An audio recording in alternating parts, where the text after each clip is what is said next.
Hey, folks, welcome. Dropping the hook. This is the Tuesday night before the Galot Motorsports Carolina Smoke Show.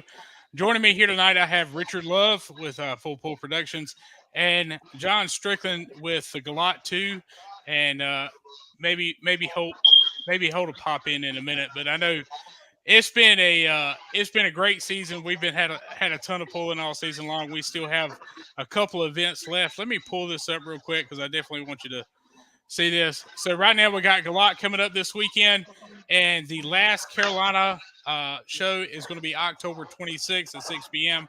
at the Hickory American Legion Fairgrounds.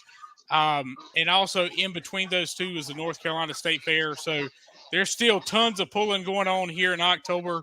So you definitely want to check it out. But let's hop right into it. It is, this is a little bit different show than what we're used to seeing. And I got Richard Love here. And Richard, so explain to us a little bit about some of the classes. We're used to the Pro Street Diesel 2.6 trucks. We have those down here. They're an awesome class to watch. They roll a ton of coal and turn some RPMs and put on a great show. But talk to us a little bit, especially about the Run What You Brung mod 4-wheel drive class. So that's probably one of the most unique classes in the country that we have. And so what it is it's a combination class of blown alcohol 4-wheel drive trucks, diesel super stock trucks, naturally aspirated 4-wheel drive trucks, and then we have the only nitrous powered Wow. truck in the class. So it's a pretty competitive class. They all run at 7,500 pounds. The only difference is they vary in hitch height a little bit. Diesel trucks and the blown alcohol trucks run at 26-inch drawbar. The nitrous and the runs at 27, and the naturally aspirated run at a 28-inch drawbar. But they all the same weight. So is that class pretty competitive as far as those differences? Because what you see in a naturally aspirated, compared to a blown, it's easier to get that horsepower out of a blown motor than it is a naturally aspirated. As far as we only have one guy that really competes in the naturally aspirated part of it. Right. He's been hit or miss the last couple of years. He's been having some health issues, so he's only made a few events each season. But we don't have too many. Most of them don't like to jump up because of the weight. They're jumping up from 6,300. They don't like to put an extra 1,200 pounds on. So it kind of throws off your whole setup too, I imagine. But we talk about the Run What You Brung. We got the Hot Farms. That is a Carolina Pullers points class. So all you Hot Farm guys definitely want to be here. This is part of your points, and we're going to be going into those points here in just a minute. But let's talk about, we got blown mini rods. Holt, you've got John. Tell us a little bit about what happened over the season with Holt's tractor, because he's had a few little issues, and hopefully y'all got those kind of figured out now. Well, that is yet to be determined, I guess. But yeah, we've worked a lot. We had to work on it a lot. We started out with a pretty good season, right on up to Toma. It ran well. We started having some trouble at Toma. We changed an engine, complete engine swap, and we run a few more. And then we had valve train trouble. Fixed it. Run one more hook. Messed up 2 sets of heads. We've got it back together one more time, so we're hoping for a little better outcome these last couple of hooks of the season here. These two at the lot, and hopefully the two at the state fair for sure. Well, and that's one thing, and we were talking about that before we got started here tonight. Was one of the biggest things is you run state level, and we were talking about Cody Singletary and Holt used to run a light pro, and one thing I asked him, this has probably been earlier in the year, or maybe even last season. I asked him, I said, which one do you like better? What's your favorite class so far? Because he's driven several different vehicles. And I said, what's your favorite class so far? It was actually this year in Fort Recovery. He said, I still kind of like the light pro, but now he had a rough run on the first hook, but his second hook there at Fort Recovery was a good hook. So he's really starting to figure that tractor out. And we were talking about, if you pull locally, it's a different ball game compared to pulling in the Grand National level or the Pro Pulling Series, silver or higher level. So, Yeah. it, it's been a great learning experience, I'm sure, and he's got to hang out with a lot of cool guys, especially in that mini rod class. Oh yeah, and that class is definitely got some heavy hitters in there. When you start pulling up against all those guys out there that's ran Grand National for all these years, and pulling locally, the guys around here are great, but they just don't get the laps that the guys out in the Midwest that run Grand National or the Pro Pulling League or Right. any of the other series out in the Midwest. That I mean, there's a pool. There's a pool in some classes. There's a pool 5 out of 7 days a week if you want to go to it. So they just get lots of laps, and and the more you do something, the better you get at it. So all those folks are really good, and to get to pool with those folks, you pick up little things, and they'll give you a little bit of information here and there. So that give you you a little learn. teaser, give you a little Yeah, teaser here and there. But yeah. You learn some stuff as you go, so it makes you a better puller. Yep. well, and we were talking about before this all got started here tonight. You know, you've got you don't even know how many Bowling Green rings you got, but that Galot 2 tractor kind of started the season off. You're trying to work on some bugs, kind of like when you hit Fort Recovery. You kind of figured you found your mojo back and kind of finished off the season on a strong note. I think you Yeah, finished we fifth in points, on the yeah, debut race. and that won't but 2.5 points out of the lead. So that Yeah. lets you know how tight the points race was. Oh yeah. And so they told me, but I'm not sure. But yeah, we've had some gremlins with that tractor the last couple of years, and the tractor just hadn't performed right. But uh, we changed a lot of major components on it, and when it come down to it, it was some of the simple stuff that we had kind of just took for granted that it was okay. But we went and started changing some stuff with Brent. I say we, Brent and his guys, and started just changing some simple things, and found out that some of the simple stuff that you think won't ever go bad had gone bad. And when we did that, it brought the tractor back to life, and then we were competitive again. But it'd been a 2 year struggle trying to figure those few little things out. It's amazing how that kind of works out too, because if you're in pulling, and this goes back to you a little bit too, Richard.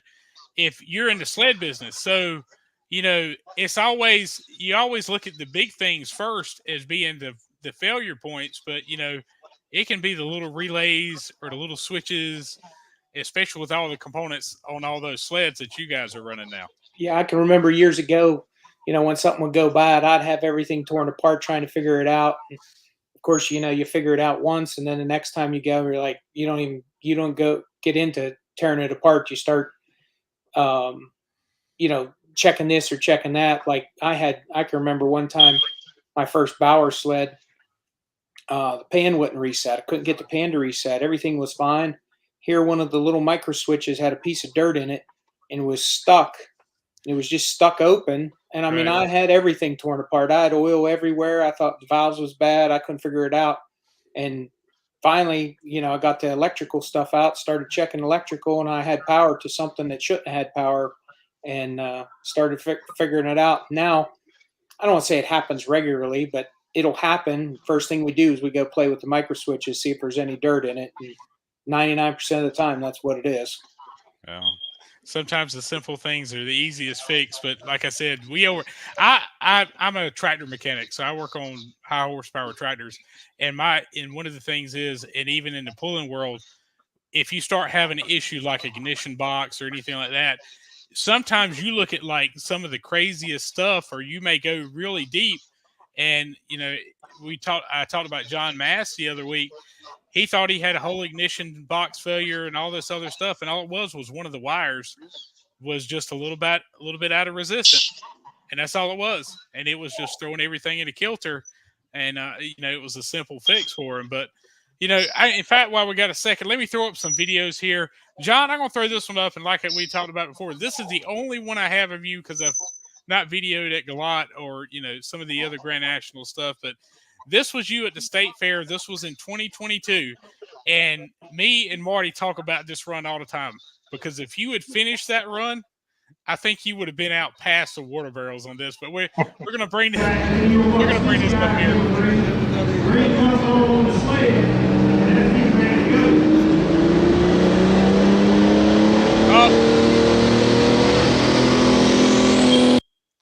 This is Holt actually. Yep, Let's that's run this Holt. one. That's Holt. Yeah, I got that one on Yep. the other one. Yep, that was light first.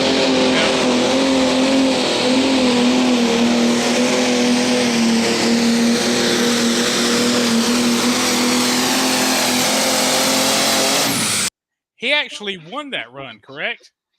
Yep. It was either that one or the Sunday or the other run. He won one of those two.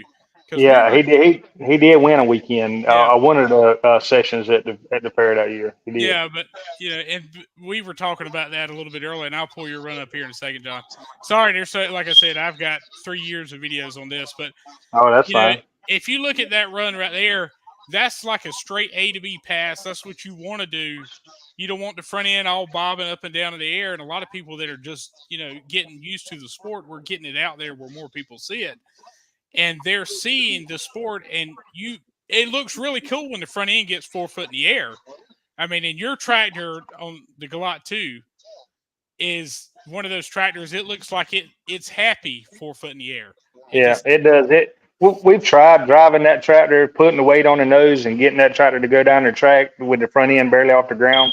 It just doesn't work with that one. You would think that we'd lost enough hitch height that it would affect it, but if the front end, if the bottom of the tires aren't at least 2 foot off the ground, front end up in the air, it just doesn't go anywhere. I don't know why. That's its happy place. Well, while we got this up, and some of these I took the sound out because I was doing some editing. But we were talking about mini rods, and this is one of Cody's. And I believe Cody last year in Rich Hill let Holt drive. I think it was Carolina Night. Yeah. Was that the hook? Yep. Was that what is that what got him hooked into mini rods? Well, we had been kicking around the idea of a mini rod anyway for a while. It's something that we felt like that we could get into and do it on our own without having to have a lot of outside help, and we could fund it ourselves without having to rely on Mr. Wells for all of it, like we've done with the big tractors in the past. And so that's kind of, and then Cody let him drive, and then the very next morning Stan Shelton calls me after he's seen it. He said, "Hey, we need to talk." And I'm like, "Oh Lord!" So here we go. Yeah. The bug's out there now. Yeah. So, Richard, we're going to go back to you for a second on this. And, we were talking about, we obviously talked about the blown mini rods, but I can bring up the dual fuel super stock and the pro stock. And, John's obviously running a super stock alcohol tractor. Marty Harrell's going to be back with the Pure Country. He actually went up and picked it up today and has brought it back. So, they found quite a few.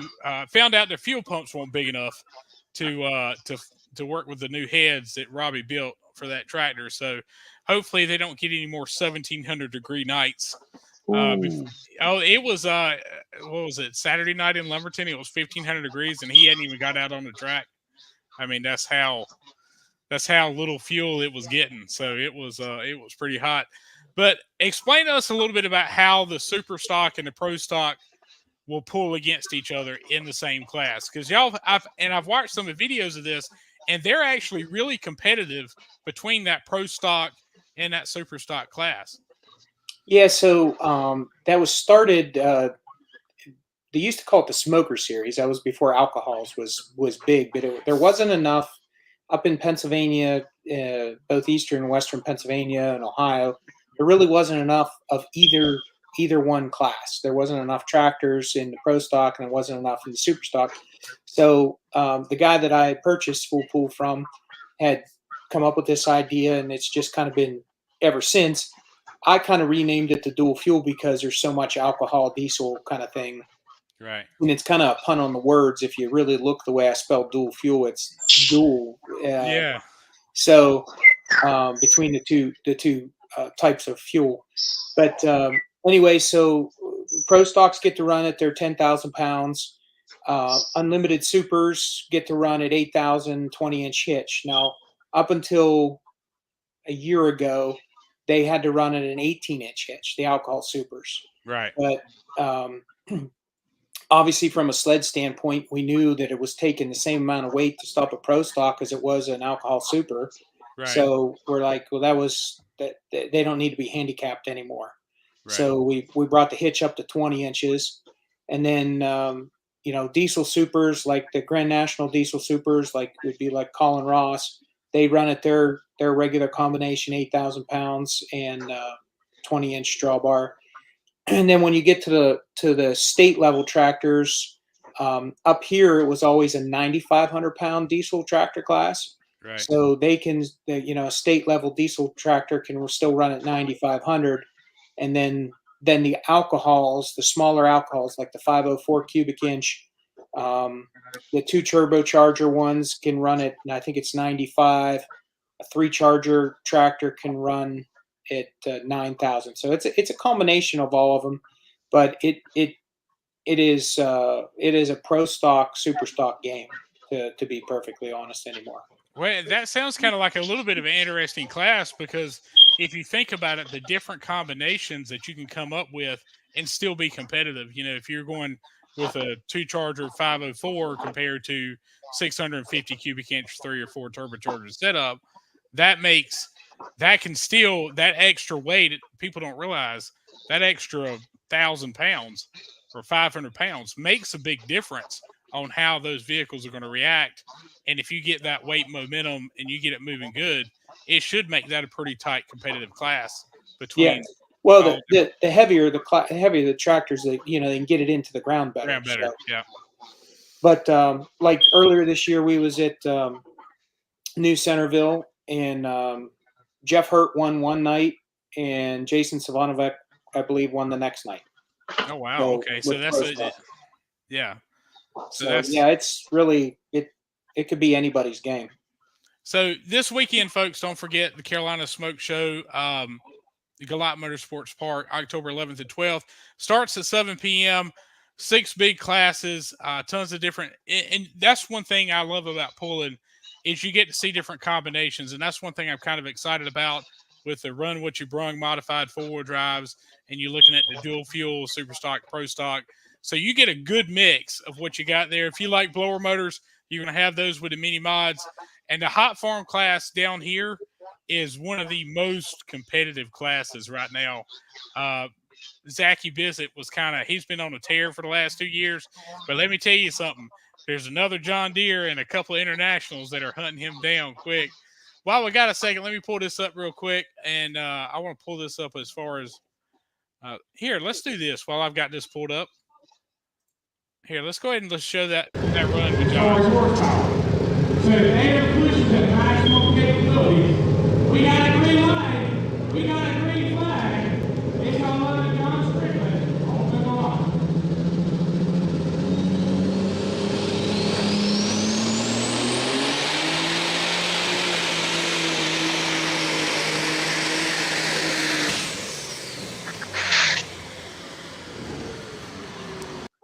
So, John, what happened? I mean, obviously, it had to be like what happened there? That was a valve. That was a push rod motor. We always have to put the push rod motors back in those tractors to bring them to pull in the state fair or anywhere in the state at one time. Right. So that motor hadn't been running any much, and it was pretty lean, and it had a valve, had dropped a valve. Oh, okay. Because I know you made actually you made a pass the first session. This was the Sunday afternoon session, but the first session it did the same thing, and y'all tried to Well, we thought it was we changed the bottom turbo the first pass, so it did that on the first pass. It changed the bottom turbo, and I actually think it wrecked the turbo then too, but it wound up getting a valve in the head at the same time. So it was pretty costly weekend. Yeah, Marty was talking about, I won, but he said if John had made even 3/4 of a pass, he would have still beat me. Because you hear the RPMs, that thing was zinging. She was ready to roll on that one. So we've had some really good luck and had some really good showings at the state fair before. It's usually pretty good to us. All right, let me pull this up real quick. So right here we got the 2 events we got going on here, but let me pull up the points right now, folks, just to give you a little bit of a rundown. Hot Farms, Zachy's still in the lead by about, roughly 35, 40 points. Darren Sturtevant in second, Wyatt Pickler. So if you look at second, third, and fourth, one bad weekend, if you're towards the top and the other person's towards the bottom, it can really throw you around in points really quick. Light Pros, Perry Walters has got about a 40-point lead. We've got a couple points champions already. Obviously, Jimmy Johnson with the Carolina Charger. Mike Ward sealed off the season with Just Nuts last weekend with his second-place finish in Mooresville. Glenn Hedrick, he's still in the lead in the Pro Mod 4s. Pro Street Diesels, Jeremy Wayne's got about a 30-point lead. So not unless something crazy happens in Mooresville, I think he's going to pretty much seal it off. So Altered Farm, we only had 2 set up in that one, but we're going to be finishing out our point season in Hickory, North Carolina. That's going to be October 26th. So do not forget about that one. But this is just a basic rundown. If you look at our schedule that we've been through this season, it's been a pretty busy one.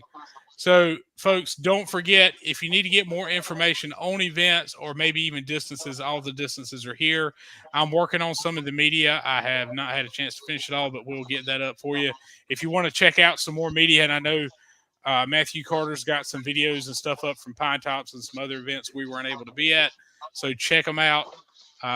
Carolina, or check out Matthew Carter with Carter's Pulling Picks. But anyway, that's where we're at for the season. I wanted to pull this up. And one thing I like about, and I wanted to bring this up too, John, your website, one thing I like about it, you give the flyer and all that information. But one of the other things is you can get, like if you need a hotel, you can find out where a good hotel's at in your area. And you've got that list. So if you're looking to come this weekend, you want to know what hotel to go stay at, go to GalotMotorsportsPark.com. It'll give you all the information, obviously, of the pool and all their future events this year. But check out the hotels tab because that'll tell you where you need to stay at. There's tons of places in Dunn now. Dunn has grown enormously over the last, probably I would say 10 years with the amount of hotels and food places and all that kind of stuff. So Benson's got good motels too, and Dunn really has a lot. So yeah, there's quite a few places just within a 10-minute drive that you can stay. Well, what's the hotel that's like literally at the end of the road that the track's off of? Is that Hampton? It's a Hampton. That's the Hampton Inn right there. And there's a brand new Holiday Inn Express being built right beside it. I'm not sure if it'll be open this weekend yet or not, but they're getting pretty close on it. Well, that's and that's one thing about your venue. If you've never been to Galot Motorsports Park, you definitely want to check it out. It's a great venue, easy to get around into. You have regular parking, and then you also have I think it's $10, and you can get park up close where you can literally preferred parking. Yeah, so you got preferred parking. It's $25 a session, or you buy a weekend pass for $40. Folks, spend the $40. I promise you, there's going to be plenty of stuff. Get out there early enough where you can walk around in the pits, talk to the drivers.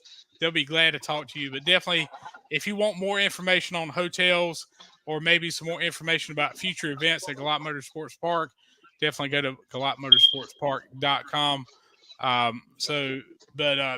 Just wanted to bring that up real quick. And I've got one more. I want to give a shout out, and I think this is, make sure I'm pulling the right one. Yep, I got so many. Yeah, this is it. I got the sound turned off because I was doing some editing with it. Ron Beasley put that new motor in. This is the first pass on that motor. So that, and I don't know John, when you get a new motor, how hard do you turn it? Do you just go ahead and break it in and let it read, or do you just kind of? Yeah, most of the time when we put them in, we run them just like if we were going to run them all season. We might run them a little fat, but right. Yeah, we usually go ahead and push them. And here's some, but just as hard as these guys are running it, but he had actually split the other block, so that's what he was. This is Dewey Jones on the Halls. They've been finally working the bugs out of this one. With basically water injection has been their trouble all year, just trying to find out the water combination, keeping it from smothering a little bit. But to talk about this sport. This is going to be a great event, no doubt, folks. You definitely want to check this out. I'm telling you, if you've got the opportunity to go this weekend, perfect weather. Is there anything, John, for example, if somebody's watching here tonight, because we get new people starting to watch this quite a bit, what would you tell them to look forward to, or what would you tell them to, what would you say to get them to go this weekend? Oh well, it'll be really good entertainment, especially for somebody that's into motorsports. You can't beat the price for what you're going to get to see. You're going to get to see stuff from all parts of the country. Be really competitive. You'll see some as good as there is anywhere in the country. They're competing, and they're in a bad seat in the house when you come to Galot. Every seat there is a great seat. You can good seat. There'll be good food, vendors. You can come spend the afternoon. You can walk around the pits. You can visit with the competitors. And Get on, take a picture. And you got, if you want Galot Motorsports merchandise, you've got that there. We do. Some of your food vendors, y'all have got some of the best food vendors that We do. I mean, it's the seafood place, the place that makes that's my stop every time I go. Yep. So definitely, if you get the opportunity, Richard, this is your first time down here. So what do you what's your game plan for the weekend? We're excited to come down. Beautiful facility. I was down, I think it was in 19 when the PPL show was there in the spring with the sleds. Might have been after that. I don't, but I think it was 19. I was down. Gorgeous facility, and really looking forward to it. Four of the 6 classes are going to decide points champions down there. 3 of the classes are, I believe, right now all 2 points apart. So it's going to be down to the wire. My 2-6, I believe, is 2 points. The Run What You Brung right now has the nitrous truck in the lead, but he had some trouble on Saturday night, so he didn't finish real well. So he is still holding on to 2 points. And then our light pro class. The points leader had some engine trouble again, and he's, I think, holding on to it also by 2 points. So it's going to come down to the wire down there in terms of who's going to win. And this is exciting. Yeah, that's well, and this is y'all's last official hook for the season, right? Is that right, Richard? Yeah. This is our last hook. Yep. So if they've got a 2 points lead, they're going to leave it out there. They're going to go for it. If they might kind of nurse it a little bit on Friday night, but when it comes to Saturday night, somebody's going to probably leave some parts on the track if they're going to take that lead. Yeah, absolutely. Yeah. So that's something, and that's what makes it exciting. That's kind of like the NC State Fair and Hickory. If you get some of those points kind of tight in there, somebody's going to leave something somewhere it ain't supposed to be. I guarantee you. But folks, definitely don't forget this weekend. Join us. We will be at Galot Motorsports Park this Friday and Saturday night, 7 p.m. This season finales for full pull. So check them out. Pro Street Diesels, Run What You Brung, Mod 4-wheel drive, Hot Farms, Light Pros, Limited Pro Smokers, Blown Minis, and Dual Fuel Super Stock Pro Stock. It's going to be an exciting show. We look forward to seeing you at Galot Motorsports Park. And we're going to round things up here, and we will see you this Friday and Saturday evening.